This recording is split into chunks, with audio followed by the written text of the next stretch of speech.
anti-smuggling. Anti-smuggling means seizing goods. Why we are seizing goods? Because they are not going by the rules and the regulation. Suppose we are going to have an interaction, because I will invite you to share your problems, because you are from the business point of view, and as we have seen, everyone have seen your videos and all, that you all are doing very good in your term of business.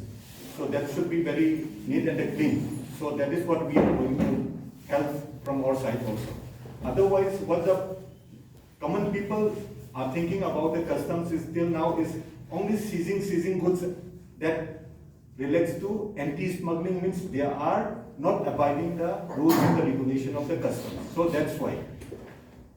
For today, what we are going to talk is mainly on the legal point of view, means how the things can be done in a right way. So in that case, it's a simple presentation like procedures. What are the procedures for importing and exporting? Like anyone who wants to do a business, they want to across the border. Yes. They want to know the procedure. And I have got a lot of call since I have been in here, and we have a very good interaction also during that time of Export Hub program organized by AMIA and as well as Imphal East District Administration. So again, I'm going to tell you, whenever if you are not following all these procedures, ultimately you also will fall under that term smuggler. That will be ultimately your, means the tech name. Otherwise, you will be a normal trader. So we are going to make an awareness that go in the streamline, go in the legalized way. Let's not talk about the smuggling. So, very common thing what we have seen in the context of Manipur is like everyone is just thinking that More is the only point for exporting and importing. This thing I want to make it very clear, because I have interacted with so many entrepreneurs in Manipur. Their concepts is always concentrated in the more only. Actually, more is not the only point where we can do export and import. You can do import and export through anywhere parts of India, because we have other exit and entry points all over India. If you are going to do business with counterpart countries, then you can do import and export through all that points. We have Guwahati is there, we have Kolkata, Chennai, Mumbai. But a problem is there, like how you can do that export sitting at Imphal. Just if you can send some goods easily through Moray, means that seems to be only export and import. But that's the only limitation what we have. We used to have in the mindset of the people, but that's wrong. We should broaden our mind that export and import can be done through anywhere parts of India. But second logically the problem arises how we can do export and import through Mumbai or Chennai or Delhi or Kolkata. Initially, before the regime of GST, there was a concept of stock transfer. Suppose you are doing some manufacture here in Imphal, then you can do that stock transfer to one of your office in Mumbai, and you can do export from there. But now, after the coming of GST, that concept of stock transfer is gone. You have to establish a new office there in Mumbai or Delhi or Kolkata from where you want to do export or import. Then you have to transfer, you have two entities. But in GST also still you have the logic of pen-based registration, means you can have a registration here with the same pen, and with the same pen you can have another registration here, means the two entities will be there but the same, X, Y. And you have to sell your goods to that counterpart in the, means your another entity in the Mumbai. Then they have to do the export. The same thing, import also. So we want to make it simplify, means our concept is, our thing is, we want to make it awareness like that. Till now, though, if we will go looking at the environment of Manipur, it will take 10 years also, 20 years also. If we are concentrating only in More, means then nothing will happen. But if you broaden your mind, like export and import can be done through certain points, then there is always possibility from the next day also. So this thing I want to make it clear. And another thing I have seen in the mindset of the businessmen in Manipur, their income tax point of view, they ask me so many questions that we are not getting this, we are not getting this benefit, that benefit, until and unless if your financial accounting system is not legally, properly maintained, nothing will be there. You have to submit your this income tax return, you have to submit your audited balance sheet and all. After that only you can proceed.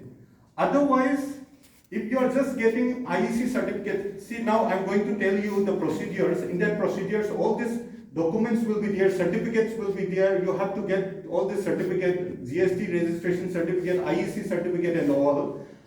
After getting that, all the certificates also, just that will be for the namesake for getting some loan or some subsidy. After that, nothing will be there. Until and unless if you are not maintaining or legalizing your financial accounting system, I think one of your accounting section. So he must be aware that in Manipur, maximum of the traders which I have seen, they have not filed income tax return also. Then they started talking about export import. Export import. So that export import will be the secondary one. First, let's make it clear that you file income tax return, you get it, your current account and all, you maintain the financial documents first. Then after that, let's talk about the import-export certificate. Okay, so these are the common things which I have seen. So let's make it clear that this should not be the problem. First, you make it clear. Then after that, let's talk about the export and the import procedure. Export and the imports are two different things. For export though, we are getting, means India government will get foreign currency, means that will be benefit to the government of India. So there are so many benefits, either from the Ministry of Finance as well as from the Ministry of Commerce also. We have DCFT department is there. So they are also giving a lot of benefits, mainly to the exporters. Exporters, why? Because when we export the goods, government is gaining. So everyone should give emphasis on the export. Procedure will be almost same, import and export. So for export and import, first and the foremost thing is, like whatever I have said, like it's very common PAN card everyone is having. Then now the system of trading, the idea of trading, previously it was trade license. In the older generation, people used to call it as a trade license. Now it's gone. All have been submerged to GST.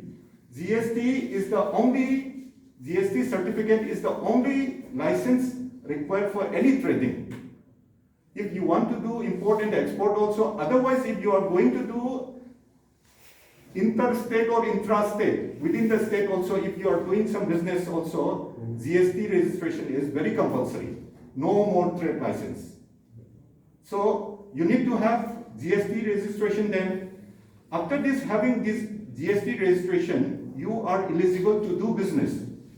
So now your business want to expand. So in that case, you are thinking about the importing some goods and the exporting some goods.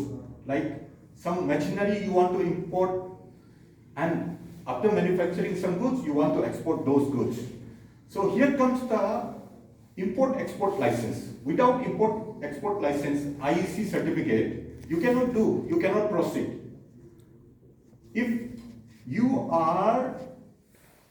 require something like machinery goods, but you are not going to do business for that purpose, like for home consumption, in that case though, you can take the advantage of, you can take the help from some custom house agents and some importers. From that importer you can purchase. No need for getting all this IEC certificate. But if you want to do the business, means for the furtherance of your business, you need IEC certificate. Because you are going to manufacture or you are going to importing some goods very regularly, and that will be the raw material or the capital goods in the olden concept, then you need import-export license, IEC certificate. That is also very simple. As I told you, GST certificate, getting GST certificate is also very simple nowadays. No need for going to the office. Just log into the gst.gov.in and they get a certificate. Means they will give the allocation to the center or state. Then they will do the verification. If they need the verification, physical verification they will do. Then after that, they will issue the certificate, GST certificate, that also in online. No need for no need for having interaction with the officers. Like in the olden generation, they used to have so many problems, this and that. Same for the IEC also, go through the DCFT's website, apply for the IEC certificate and get it. So very simple. And then now let's talk about the initiation of import and export.